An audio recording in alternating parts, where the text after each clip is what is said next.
Party और Israel और US का एक टारगेट है कि मिडिल ईस्ट के अंदर जहां पर मुसलमानों के जो मुल्क है उनको खत्म करना है। जॉर्ज बुश, उसके बाद ये उसकी तस्वीर, फिर बराक ओबामा और फिर ट्रंप। अमेरिका पूरी दुनिया को कहता है कि मैं अमन का पैगाम देता हूं। आज मेरे पास एक लिस्ट है, आप ये लिस्ट सुनकर हैरान रह जाएंगे कि अमेरिका ने पूरी दुनिया को कितना नुकसान पहुंचाया है। आपने कभी सोचा है कि आपको कितना बेवकूफ बनाया जाता है पॉलिटिक्स के अंदर और डेमोक्रेसी के नाम पर। और काफ्का ने कहा था कि एक पागल एक होता है, दो पागल दो होते हैं। जब 1000 पागल या 10,000 पागल बन जाते हैं तो एक पॉलिटिकल पार्टी बनती है। तो ये जो दुनिया के अंदर ये जो अमेरिका अपने आप को सुपर पावर कंसीडर कर रहा है और अपने आप को कहता है कि मैं जो है वो राइट्स की बात करता हूं, मैं अमन की बात करता हूं, मैं लोगों को बचाता हूं, मैं पूरी दुनिया के अंदर अमन कायम करता हूं। इस अमेरिका ने आप वर्ल्ड वार 1 से लेकर 2026 तक, मैं आपको चैलेंज करता हूं, सबसे ज्यादा जो नुकसान पहुंचाने वाला मुल्क है वो यूएसए है। मैंने आपको डिफरेंट तस्वीरें दिखाई। सबसे पहला जो मिडिल ईस्ट के अंदर जो सबसे ज्यादा नुकसान पहुंचाया उसकी शुरुआत होती है जॉर्ज बुश से। 2001 के अंदर अफगानिस्तान को कब्रिस्तान बनाते हैं, यानी कौन? यूएसए का सदर। 2001 से लेकर 2018 तक मुसलसल अफगानिस्तान के अंदर जो है वो जंग करते हैं, कितने लोगों को मारते हैं और फिर ये कहते हैं कि हम अमन को सपोर्ट करते हैं। एक बात मुझे बिल्कुल समझ में नहीं आती कि ये इतना बड़ा नुकसान करते हैं। ट्रिलियन ऑफ डॉलर का जो है अमेरिका ने अफगानिस्तान के अंदर नुकसान किया और फिर वो जो है बात आकर में मुआहदे तक आई और फिर खत्म कर दी। ये कितने बेवकूफ और चूतिए लोग हैं जो शुरुआत जो है वो जंग से करते हैं, फिर अमन की बातों तक आ जाते हैं। तो पहले अफगानिस्तान ये वार के अंदर वार जो है वो शुरू करने वाला कौन? जॉर्ज बुश 2001 के अंदर। उसके बाद आता है बराक ओबामा, जो अपने आप को, मैं आपको सबसे पहले उनकी तस्वीर दिखाता हूं। बराक ओबामा साहब जो अपने आप को ये अपने आप को पूरी दुनिया के अंदर कहता है कि मैं डेमोक्रेसी और ह्यूमन राइट्स को सपोर्ट करता हूं। मैं कहता हूं कि ये कितना जकीस ने आपके, ये जो है पहला ब्लैक जो है वो अमेरिका के अंदर ब्लैक और व्हाइट का भी कॉन्सेप्ट बहुत ज्यादा है। ये कहता है कि मैं जो है वो पहला प्रेसिडेंट हूं जो ब्लैक हूं और मैंने पूरी दुनिया के अंदर जो है ब्लैक पीपुल्स को राइट्स दिए, उनको सपोर्ट किए, उनको हेल्प किया। इस भाई साहब ने इराक और लीबिया के अंदर जंग शुरू की जिसके अंदर कर्नल कजाफी को मारा।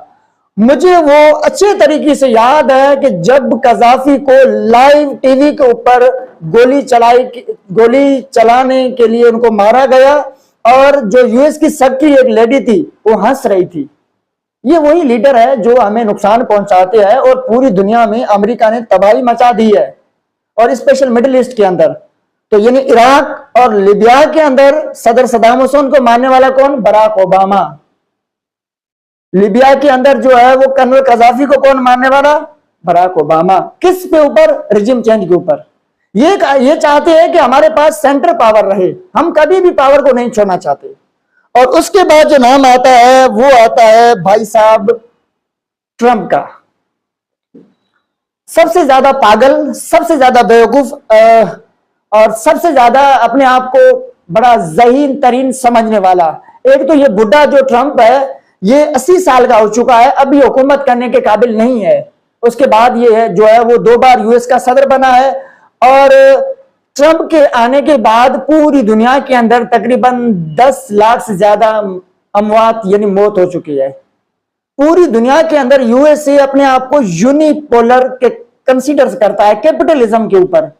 यार आप कैसे, आप एक बात करें, आप एक तरफ हो जाएं, आप क्या है? आप कैपिटलिस्ट है, आप ह्यूमन राइट्स के है, आप सोशलिज्म की तरफ है, क्या है आप अपनी एक तो बात करें। और आपने पूरी दुनिया को कितना बेवकूफ बनाया है, हम सारे बेवकूफ बनते रहे। और अफगानिस्तान के अंदर भी जो है वार उसामा बिन लादेन को मारने वाले यही लोग थे। मैं आपको चैलेंज करता हूं, हम कहते हैं वो तरक्की करते हैं, उनके पास न्यूक्लियर पावर है, सारी चीजें हैं और बड़े बड़े इदारे, ये कोशिश करते हैं कि सारी दुनिया हमारे कंट्रोल में हो। अबे वो वक्त चला गया, ये 21st सेंचुरी है और हर मुल्क इंडिपेंडेंस है। समझें कि पहले वर्ल्ड वार 1, वर्ल्ड वार 2, उसके बाद कोल्ड वार, अब जो चल रहा है वो इंपीरियलिज्म चल रहा है। इसका मकसद है कि आप लोगों को इनडायरेक्ट तरीके से कंट्रोल करो और पूरी दुनिया कंट्रोल होती है। और स्पेशल पाकिस्तान तो हम तो बहुत ज्यादा कंट्रोल हो चुके हैं इनकी बातों के अंदर। और इनका एक मकसद होता है। मुझे याद है कि 2-3 साल पहले ट्रंप जो है वो पाकिस्तान की बड़ी बड़ी पाकिस्तान के बारे में बुरी बातें करता था। आज तो ट्रंप जो है वो तारीफ में उसकी खत्म ही नहीं होती, बड़ी तारीफ करता है फील्ड मार्शल की और शहबाज शरीफ साहब की बड़ी तारीफ करता है। ये तारीफ ऐसे नहीं करता है और इनके पीछे भी कुछ वजूहात है। तो ट्रंप जो है 2018 के अंदर भी था और उसके बाद जो है बीच के अंदर जो बाइडेन आया था, और अब जो दोबारा ट्रंप 2026 के अंदर ईरान के अंदर $1 ट्रिलियन का नुकसान किया और आखिरी में बात क्या बनी, मुआहिदा करते हैं। तो यानी इन सब लोगों को ये करने के ऊपर उकताता कौन है?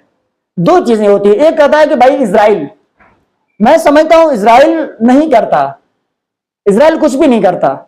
ये इनके पीछे पूरी ताकत है जिसको इल्यूमिनाटी कहते हैं। समझें कि पूरी दुनिया के अंदर यानी इल्यूमिनाटी और इजराइल और यूएस का एक टारगेट है कि मिडिल ईस्ट के अंदर जहां पर मुसलमानों के जो मुल्क है उनको खत्म करना है। आपने ग्रेटर इजराइल का नक्शा देखा है जो है वो नेतन्याहू ने पेश किया था, और उसके अंदर जो है बहुत से मुल्क आते जिसके अंदर अफगानिस्तान, ईरान, इराक, तुर्की, लीबिया, ये सारे, शाम, यमन, ये सारे मुल्क आते हैं। इनको बना के एक ये समझाएंगे ग्रेट इजराइल बनाएंगे, इनकी पूरी प्लानिंग है। अब ये होने जा रहा है दुनिया के अंदर कि बहुत से ममालिक ने इजराइल को तस्लीम कर दिया है, लेकिन अभी तक पाकिस्तान ने तस्लीम नहीं किया है। और पाकिस्तानियों, बहुत जल्द आप भी तस्लीम करोगे, क्योंकि आप इतने तरीके से, आप बुरे तरीके से फंस चुके हो। लेकिन अभी भी हमारे पास ऑप्शन है कि हम यूएस को तरीके से जो है हम यूएस से बाज आ जाएं। हमने देखा है कि जो भी मुसलमानों का लीडर अपने आप को ज्यादा अच्छा साबित करने की कोशिश करता है तो उनको खत्म करते थे। और ये रही मिडिल ईस्ट की कहानी। उसके बाद चलते हैं साउथ अफ्रीका। चलो, साउथ अफ्रीका के अंदर जहां पर $1 ट्रिलियन के डायमंड और उसके बाद बेल के सिंह, पता नहीं क्या कुछ नहीं है, स्पेशल कोल, पेट्रोल, खाम ऑयल, सब कुछ वहां पर है। इन सबको ज्यादा से ज्यादा नुकसान पहुंचाने वाले कौन? यूएस। अबे भाई, ये कोलंबस को कौन समझाए जिसने यूएस को डिस्कवर कर दिया? इसने पूरी दुनिया को पागल करके रख दिया है। और हम सबको ये मालूम होना चाहिए कि हम सबको कुछ लोग हैं जो कंट्रोल करते हैं। यानी आप समझते हैं कि आप कितने बेवकूफ बन चुके हैं। हम सबको कंट्रोल किया जा रहा है यूएस के अंदर बैठ के, और यूएस के अंदर ये सदर नहीं करते बल्कि कुछ और लोग हैं। एक ताकत है जिसको हम कहते हैं कि वर्ल्ड पोलर।